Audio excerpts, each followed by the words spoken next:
테슬라 투자 소식입니다. 테슬라, 오디오 시장 진출 행보, 오디오 상표 대거 출원. 세계 최대 전기차 제조업체 테슬라가 오디오 시장으로 사업을 확대하는 방안을 추진 중인 것으로 보인다. 전기차 전문 매체 일렉트렉에 따르면 테슬라는 테슬라와 테슬라를 상징하는 로고 T를 오디오 장비와 관련한 상표로 미국 특허 상표청에 최근 출원한 것으로 확인됐다. 테슬라가 구체적으로 어떤 제품을 개발할 계획인지는 아직 파악되지 않고 있지만 전기차에 적용할 수 있는 헤드폰과 디지털 오디오 플레이어를 비롯한 오디오 장비 시장 진출을 염두에 두고 상표를 출원한 것으로 관측되고 있다. 일렉트렉에 따르면 테슬라가 미 특허 상표청에 상표를 출원한 분야는 헤드폰, 마이크, 이어폰, 디지털 오디오 플레이어, 오디오 신호 전송 장치, 오디오 스피커, 서브우퍼, 헤드폰용 이어패드, 오디오 인터페이스, 오디오 이퀄라이저 등 상당수의 오디오 관련 장비와 관련이 있는 것으로 파악됐다. 일렉트렉은 상표를 출원했다고 해서 제품이 출시되라는 보장은 없지만 상당히 폭넓은 분야에 걸쳐 상표 출원이 이뤄졌다면서 어떤 제품이 구체적으로 개발되고 있는 것인지는 아직 판단하기 어려운 상황이라고 전했다. 일렉트렉은 최소한 테슬라 전기차에 들어가는 스피커를 자체적으로 개발하거나 테슬라 상표가 박힌 헤드폰을 테슬라가 내놓을 가능성이 있는 것으로 관측했다. 일렉트렉은 단순히 테슬라 전기차에 적용할 오디오 장비를 위해 상표 출원까지 한 것인지는 알 수 없다고 덧붙여 오디오 시장에 본격 진출하려는 포석일 가능성을 점쳤다. 일렉트렉은 테슬라가 원래부터 유명한 고급 오디오 브랜드를 자사 전기차에 사용하지 않아 온 데다 최근 들어 카우디오의 품질을 강조하고 나선 점을 감안할 때 이 같은 관측에 힘이 실린다고 보도했다. 테슬라가 진출한다면 프리미엄급 오디오 시장을 염두에 두고 있을 가능성이 있다는 관측도 나온다. 실제로 테슬라의 신형 모델 S에 탑재된 카우디오 시스템의 경우 상당한 품질을 갖추고 있어 오디오 애호가들로부터 호평을 받고 있다며 일렉트렉은 이같이 전했다. 이 차종에 들어간 카우디오 시스템은 독일의 오디오 스타트업 S1NN이 공급한 것으로 알려졌다. 일론 머스크 테슬라 최고 경영자도 한 오디오 애호가가 최근 트위터에 올린 글을 통해 테슬라의 카우디오 시스템이 덴마크의 하이엔드 오디오 제조업체로 유명한 뱅앤올룹슨의 제품에 필적할 수준이라고 높이 평가한 것에 댓글을 달아 테슬라의 카우디오 시스템을 개발하는 기술자들은 실제로 뱅앤올룹슨을 비롯한 전문업체 출신이라고 밝히기도 했다. 일렉트렉에 따르면 뱅앤올룹슨 출신의 마커스 코흐가 지난 2015년부터 테슬라 오디오 개발팀 팀장을 맡고 있으며 테슬라가 최근 들어서는 스마트 오디오 시스템 전문업체 조본과 아마존 산하 연구개발팀 아마존랩 126 등에서 전문 인력을 영입했다.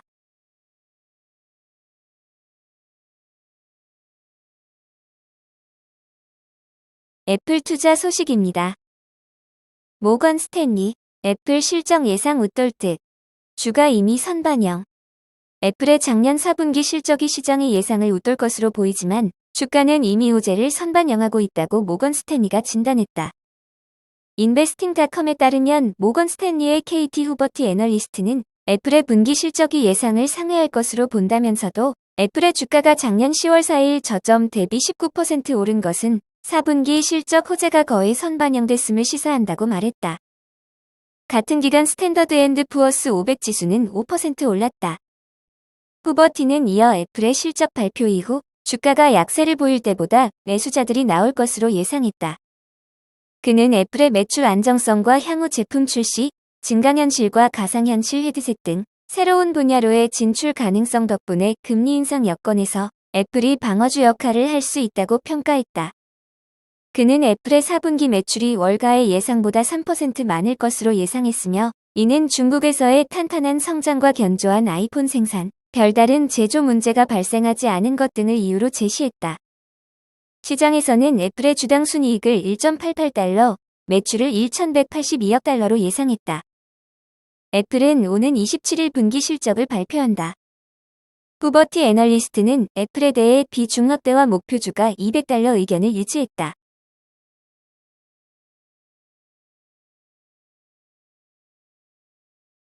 니오 투자 소식입니다. 중니오, 유럽서 교체식 충전소 운영 개시.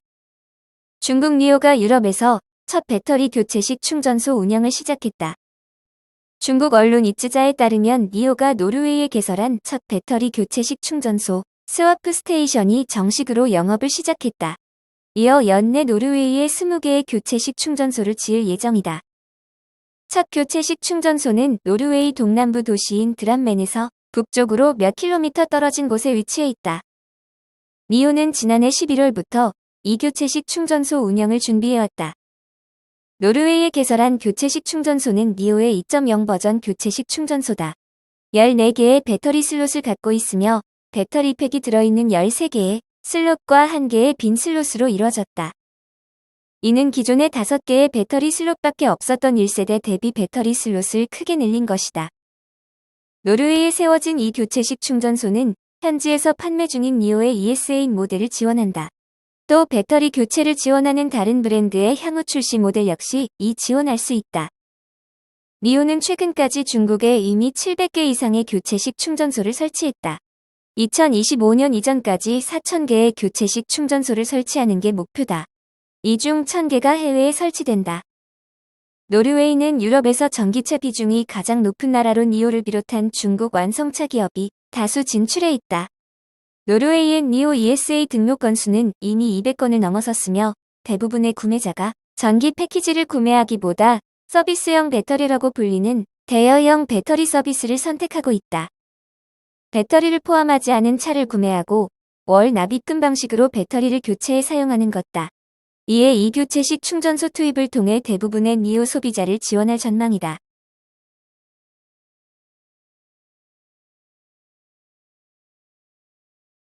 엔비디아 투자 소식입니다. 엔비디아 차세대 CPU 개발 박차. 이스라엘서 엔지니어 대거 채용.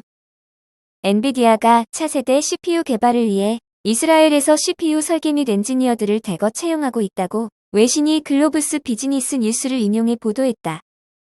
보도에 따르면 엔비디아는 최근 이스라엘에서 수백 명의 CPU 개발 엔지니어들을 채용하고 있다. 엔지니어는 하드웨어, 소프트웨어 및 아키텍처 개발을 포함한 다양한 직책에서 채용되고 있다. 엔비디아는 이스라엘을 미래의 ARM 기반 CPU를 위한 R&D 거점으로 만들 계획이다. CPU 그룹은 현재 이스라엘에서 활동 중인 다양한 그룹에 합류하여 차세대 고속 네트워킹 및 HPC 기술을 연구하며 엔비디아의 디프 개발, AI 연구 등을 이끌 것으로 알려졌다. 엔비디아는 2020년 9월 일본 소프트뱅크로부터 영국 반도체 설계 전문 기업인 ARM을 400억 달러에 인수한다고 발표했으며 작년에는 데이터 센터용 CPU인 그레이스를 선보이기도 했다.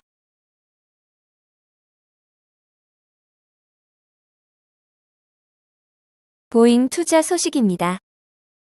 중국 대형 항공사도 보잉 737 맥스 시험 운항.